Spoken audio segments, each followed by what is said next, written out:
Hey everybody, it's been 3 months now since we've met in person, and it has been great seeing many of you online during our weekend experiences, our midweek online worship nights that we've had, and our online groups during the week. And God has truly blessed this church with a strong sense of community, and I am so grateful. In Pennsylvania, churches are considered to be essential businesses that is engaging in life-sustaining activity and are legally allowed to operate. Maybe you didn't know this, but we've always been allowed to meet. But we just felt like it was important for us as a church to do our part, to love our community, and to flatten the curve.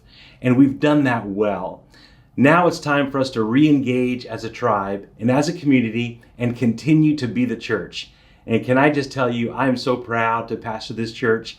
Since mid-March, you've continued to be the church. You've continued to love our neighbors, impact our communities, give generously, and we get to continue to do that soon in person once again. So it's with great excitement that we announce that we will be re-engaging with in-person weekend experiences.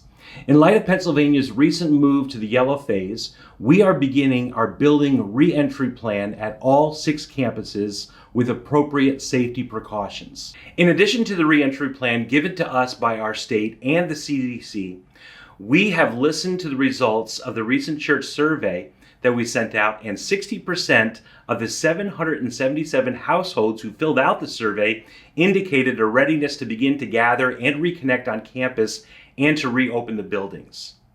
We do recommend, however, that certain individuals, those at risk, remain at home and do not attend the church's weekend experiences. Medical experts find those at highest risk are, number one, people 65 years and older, and those with underlying medical conditions, chronic lung disease, moderate to severe asthma, serious heart conditions, immune compromised, diabetes, chronic kidney disease, underlying dialysis and or liver disease, and anyone with a fever, cough, shortness of breath, sore throat, muscle pain, headache, or chills.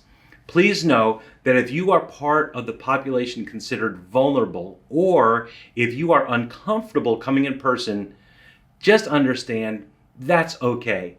We encourage you to continue to stay connected and worship with us online. Based on the information that we currently have right now, here's the schedule going forward. This next weekend, we will continue to do our in-home watch parties.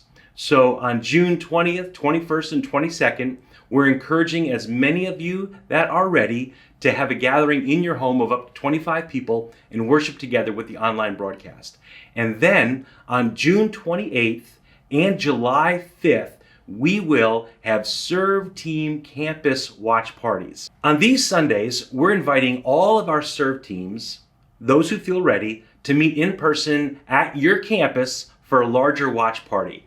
Your campus pastor is eager to connect with you again, and will also be sharing with you some of the important kind of need to know information as we prepare to open our campus buildings and welcome our guests and our tribe back home.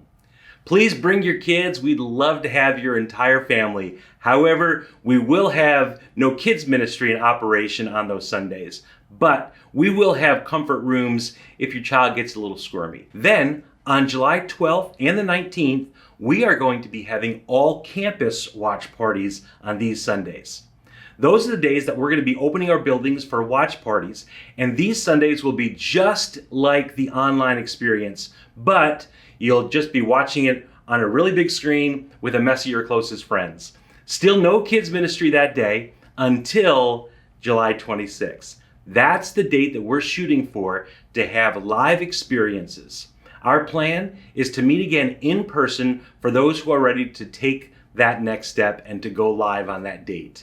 And yes, we are on that date planning on offering kids ministry. Our kids directors are working on plans, making sure your kids continue to have as great of a worship experience as their parents will be having in our auditoriums. So this phased or staggered approach is not only cautious, but it's healthy as well. Most of us have not been around many people over the last several months, and we might be thinking we want to dive right in. Believe me, it's going to take some time. After reviewing current CDC guidelines and the state's recommendations, we are implementing extra safety and sanitation procedures in order to protect everyone attending a campus. There will be hand sanitizers stations at all of our campuses, but we want to encourage you to feel free to bring your own. We ordered hand sanitation stations at the end of March, but regulations said that they can only be delivered to first responders and medical facilities. So delivery is expected the first week of July for us.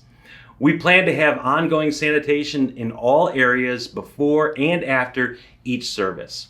We will not be monitoring social distancing, but instead we are empowering people to choose what is comfortable. Masks or other personal protective equipment are permissible, but they're not required. You can expect a touchless experience. The doors will be open for you. We will not have Connect cards or pens, things like this. Everything will be digital, and we will return the tithe and give offerings either securely online or at the giving stations at each campus instead of passing offering buckets. So we will do our best to create a clean, safe, and secure gathering for everyone involved. And we want to encourage you to bring your own coffee or tea because we will not be serving food or drinks in any of our buildings. And don't forget, I need you to stay awake while I'm preaching. We have a strong sense of community, and it is not uncommon prior to quarantine to see people hugging and shaking hands all of our campuses. But during this time, we just ask that you be considerate of each person and their personal preference of social distancing. And please know that in all of these phases of re-entry, we will continue to offer full worship experiences online for anyone who chooses not to attend in person for any reason during this time. As we've said over and over during these past few months, the church is not a building. Victory Church has never been closed. Victory has continued to help people take next steps. We've continued to know God, to find freedom, discover our purpose, and to make a difference throughout this time, thanks to technology. Now, it's exciting to begin to gather again as a church family in person. And these plans, know this, they are subject to change as the situation develops, but we will continue to do our absolute best to keep you informed. So stay tuned. We are believing the best days are ahead for our church. Pam and I love you guys very much and look forward to seeing you again super soon.